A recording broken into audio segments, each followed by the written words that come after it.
Hello student, अगर आप class 10 के छात्र हैं और बोर्ड एग्जाम 2025 को देने वाले हैं तो यह वीडियो आपके लिए बहुत ही इंपॉर्टेंट साबित होने वाला है। मैं आप सबको इस वीडियो में हिंदी के मोस्ट इंपोर्टेंट क्वेश्चन बताने वाला हूं जो कि आप लोगों को डायरेक्टली बोर्ड एग्जाम में देखने को मिलेगा। अगर आप लोग कुछ भी नहीं पढ़े हैं, बस इतना टॉपिक आप लोग तैयार कर लेंगे जितना मैं बता रहा हूं, आप लोगों को आराम से 65 से 70 नंबर मिल जाएगा। तो आइए सबसे पहले मैं टॉपिक बता दूं कि क्या क्या आपको तैयार करना है। सबसे पहले देखिए, सबसे पहले आप लोगों को ओएमआर शीट पे 20 क्वेश्चन मिलेगा और ये 20 क्वेश्चन बहुत ही इजी होते हैं, बहुत ही आसान होते हैं। सबसे पहले आप लोग 10 क्वेश्चन आप लोग पद के इतिहास से याद कर लीजिएगा। 10 क्वेश्चन पद के इतिहास से और 10 क्वेश्चन आपको गद्य के इतिहास से। आप सबको ये तो बात याद करना ही होगा।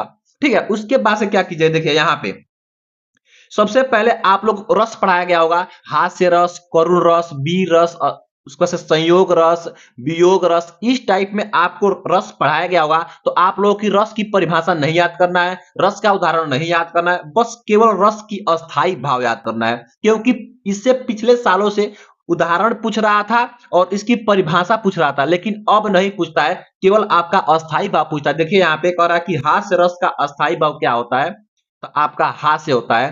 तो यहाँ पे आप लोग जितना भी रस आप लोग पढ़े केवल उसका अस्थाई भाव याद कर लीजिएगा। केवल टिक लगाने के लिए आएगा, आराम से आप लोग लगा लीजिएगा।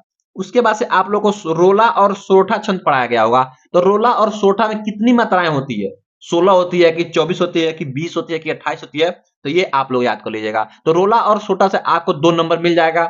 उसके बाद से थोड़ा सा आप लोग प्रत्यय देख लीजिएगा, क्योंकि ये बहुत ही आसान होता है। जैसे अ से हो गया, सु से हो गया, गम से हो गया, सौ से हो गया। तो इस टाइप में आप लोग उपसर्ग याद कर लीजिएगा, एकदम बिल्कुल आसान आता है पेपर में। उसके बाद से देखिए समास दिया गया है, तो समास आप लोग थोड़ा सा देख लीजिएगा। समास में जैसे नवरत्न हो गया, क्रमधारय हो गया, ये आपका त्रिलोक हो गया, त्रिलोचन हो गया, लंबोदर हो गया।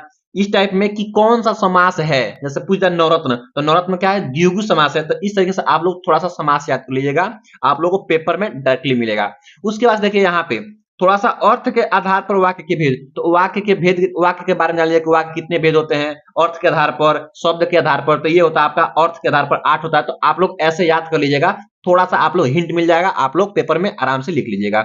उसके बाद से थोड़ा सा इधर आइए, थोड़ा सा आप लोग पर्यायवाची, जैसे मान लीजिए सिंपल सिंपल क्लास 5 6 में आप लोग पढ़े होंगे, जैसे पृथ्वी का हो गया, घर का हो गया, आकाश का हो गया, रंग का हो गया, घोड़ा का हो गया, चांदनी का हो गया, ठीक है, तो रात्रि का होगा। इस टाइप में आप लोग पर्यायवाची बस एक एक याद कर लीजिएगा, आराम से आप लोग पेपर में लिख लेंगे।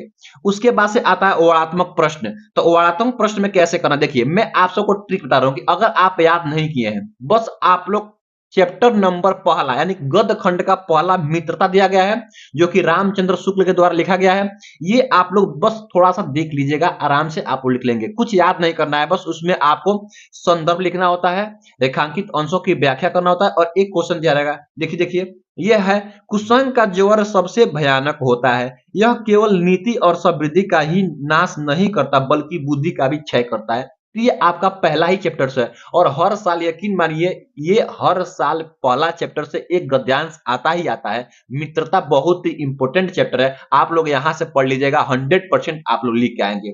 उसके बाद से थोड़ा सा पद के बारे में आते हैं, थोड़ा सा पद्यांश आता है। तो आपको 2 पद्यांश दिया रहेगा, दोनों पद्यांश में से किसी एक का उत्तर यानी कि संदर्भ सहित व्याख्या करना होता है। तो आप लोग क्या कीजिए, देखिए यहाँ पे हम तो आप लोगों को ये सलाह दें कि अगर आप कुछ नहीं पढ़े हैं, आपके पास टाइम ही नहीं है पढ़ने का, तो बस आप लोग सूरदास का पहला चैप्टर है पद, वह पढ़ लीजिएगा। वहां से हर साल आता ही आता है। जैसे देखिए आ जाए, चरण कमल बंदो हरिराई, जाकी कृपा पंगु गिरी लंबे, अंधे को सब कुछ दर्शाई, बहिरो सुने पुण्य गुंग बोले, रक चले सिर छत्र धराई, सूरदास स्वामी करुणा में बार बार बंदो ती पाई। तो ये आपका सूरदास का पहला ही चैप्टर है। मैं आप सबको बता रहा हूं कि आप लोग थोड़ा सा बस पढ़ लीजिएगा और आराम से आप लोग पेपर में इसको लिख के आएंगे। सबको तो संदर्भ लिखना आता ही होता, नहीं आएगा सिंपल सा लिखेगा कि प्रस्तुत पद्यांश पठित पाठ पुस्तक हमारे हिंदी के पद खंड से लिया गया है, जिनके लेखक या जिनके कवि महाकवि सूरदास जी हैं। बस यही तो लिखना है। उसको से आप लोग रेखांकित अंशों की व्याख्या कर लीजिएगा। उसके बाद देखिए क्या करना, उसके बाद से आप लोगों को यहाँ पे प्रश्न संख्या 23 देखिए, कह रहा है कि दिए गए संस्कृत गद्यांश में से किसी एक का संदर्भ सहित हिंदी में अनुवाद कीजिए। दो ठो आपको यहाँ पे दो ठो आपको गद्यांश दिया रहेगा। इन दोनों गद्यांश में से किसी एक गद्यांश को संदर्भ सहित अनुवाद हिंदी में अनुवाद करना होता है। तो हम तो कहेंगे आप लोग वाराणसी चैप्टर और भारतीय संस्कृति, यहाँ दो चैप्टर बहुत ही महत्वपूर्ण है, हर साल पेपर में आता ही आता है। तो आप लोग एक वाराणसी चैप्टर से और एक आप लोग भारतीय संस्कृति से आराम से केवल उसका अनुवाद देख लीजिएगा। देखिए पहला ही चैप्टर है वाराणसी सुविख्यात प्राचीन नगरी, तो ये आपका वाराणसी चैप्टर से दिया गया है। तो आराम से आप लोग हिंदी में लिख सकते हैं इसको। हिंदी बहुत कठिन नहीं आता है, बोर्ड पेपर में हिंदी बहुत आसान आता है, बस आप लोग थोड़ा सा इस पर कंट्रोल करके आराम से दिमाग में बैठा लीजिएगा। उसके बाद देखिए यहाँ देखिए दो ठो आपको श्लोक दिया रहेगा, ये श्लोक और इस श्लोक का कह रहा है कि हिंदी में अनुवाद कीजिए। तो जो हम आपको बताया है ना कि वाराणसी और ये भारतीय संस्कृति, इन दोनों को आप लोग पढ़ेंगे ना तो उसी में ये दोनों श्लोक दिया गया है। जैसे सर्वे भवन्तु सुखिनः सर्वे सन्तु निरामया सर्वे भद्राणि पश्यन्तु मा कश्चित् दुःख भाग भवेत्। तो आप लोग इसका और इसका दोनों में से किसी एक का संदर्भ सहित अनुवाद करना होता है। तो आप लोग आसानी से पेपर में जब देखेंगे, आप लोग थोड़ा सा वाराणसी और भारतीय संस्कृति को देख लीजिएगा, उसी में ये दिया गया श्लोक, उसका अनुवाद कर लीजिएगा, आराम से आपको 4 नंबर मिल जाएगा। उसके बाद से देखिएगा रहा कि अपने पठित पाठ्य खंड के आधार पर निम्नलिखित प्रश्नों में से किसी एक प्रश्न का उत्तर दीजिए। तो ये देखिए इसमें तो मेवाड़ मुकुट दिया गया है, हर जिले में अलग अलग सेट होता है और अलग अलग जिले का अलग अलग एक काव्यखंड दिया रहता है। तो आप अपने टीचर से पूछ लीजिए कि मेरे अपने जिले में कौन कौन काव्यखंड याद करना है, कि पेपर में ये देखिए जैसे मान लीजिए गोरखपुर जिले में जितने लोग का है वो आपका आता है मेवाड़ मुकुट। तो इसमें मेवाड़ मुकुट में अगर आप याद करते हैं तो हम तो आपको बोलेंगे सबसे पहले कि इसमें आपका जो महान नायक होता है उनका चरित्र चित्रण। तो मेवाड़ मुकुट में महाराणा प्रताप इसमें है नायक, तो उनका चरित्र चित्रण और 7 गो सर्ग है। तो मैं तो आपको बोलूंगा मात्र आपका दूसरा सर्ग याद कीजिएगा, हर साल पेपर में आता है। तो आप लोग द्वितीय सर्ग लक्ष्मी है तो उसको आप लोग जरूर याद कर लीजिएगा। आराम से यहाँ से आप लोग 3 नंबर पा सकते हैं। बस ज्यादा इसमें लिखने के लिए कोई जरूरत नहीं था, आराम से आप लोग लिखेंगे, आराम से आप लोग को नंबर मिलेगा। उसके बाद देखिए बस राइटिंग से लिखिएगा, हम तो आपसे यही कहेंगे बस राइटिंग से लिखिएगा। राइटिंग लिखते हैं तो आराम से आपको 65-70 नंबर कोई नहीं रुकेगा। खुद मेरा 70 में 70 आया तो आपका भी 70 में 70 आएगा। अब देखिए यहाँ पे कह रहा है कि 26 नंबर कह रहा है क दिए गए लेखकों में से किसी एक लेखक का जीवन परिचय लिखते हुए उनकी एक एक प्रमुख रचना का उल्लेख कीजिए। देखिए यहाँ पे दिया गया 3, मैं आप सबको बता दूं जीवन परिचय अगर आता है तो 2 हर साल आएगा ही आएगा। मैं कहता हूं कि आपके जो ये लेखक हैं, लेखक में 2 हर साल आता है। मैं बताता हूं, पहला नंबर आपका आचार्य रामचंद्र शुक्ल का याद कर लीजिएगा और दूसरा आपका जयशंकर प्रसाद। इन दोनों में से आपको पेपर में 100% एगो मिलेगा ही मिलेगा और ये आपका 5 नंबर यहां से कंप्लीट हो जाएगा। ठीक है, तो अगर आप लोग आचार्य रामचंद्र शुक्ल का तो सबको याद ही होगा लगभग लगभग, और जयशंकर प्रसाद का थोड़ा सा याद कर लीजिएगा। अगर आप लोग थोड़ा सा भी लिख लेंगे तो 5 नंबर आपका कहीं नहीं जाएगा। उसके बाद से अगला, दिए गए कवियों में से किसी एक कवि का जीवन परिचय लिखते हुए उनकी एक एक प्रमुख रचना का उल्लेख कीजिए। देखिए इसमें 2 लोग दास हैं, एक तुलसीदास और एक सूरदास। तो हर साल पेपर में तुलसीदास या सूरदास लड़ता ही लड़ता है। तो मैं तो कहूंगा कि तुलसीदास और सूरदास आप लोग दोनों लोग का याद कर लीजिएगा, कोई एक आपको बोर्ड पेपर में 100% मिलेगा। बाद में हमको ये मत कहिएगा कि नहीं बताए थे आपको। तो आप लोगों को मैं ये बता रहा हूं कि आप इन दोनों में से किसी एक को लड़ जाएगा, तो दोनों आप लोग याद कीजिएगा, एक तो 100% आएगा ही आएगा। तो यहां से आप लोगों का 5 नंबर क्लियर हो जाएगा। ठीक है, उसके बाद से देखिए कह रहा है कि अपनी पाठ्य पुस्तक में से कंठस्थ कोई एक श्लोक लिखिए जो इस प्रश्न पत्र में न आया हो।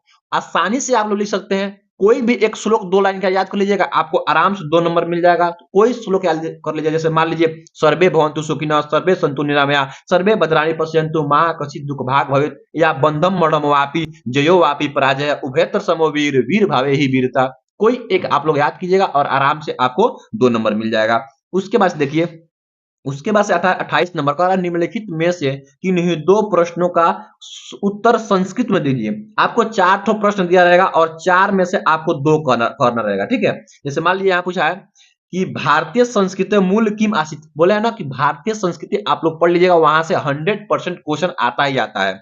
उसके बाद से पुराज क आसित, ये एकदम आसान है। उसके बाद देखिएगा ये दिया गया है चंद्रशेखर क आशित। तो आपको सभी लोग को पता होगा चंद्रशेखर एक देशभक्त थे, तो क्या लिखेंगे चंद्रशेखर एक वीर देशभक्त आशित। बस सिंपल सा दिमाग लगाइएगा, आराम से लिख लीजिएगा। उसके बाद से वीर केन पूजित, यानी वीर कहाँ पूजा जाता है, तो वीर वीरड़े पूजित, वीर हर जगह पूजे जाते हैं। सिंपल सिंपल आपको मिलता है यहाँ संस्कृत का, आराम से कर लीजिएगा। उसके बाद से निम्नलिखित में से किसी एक विषय पर निबंध लिखिए।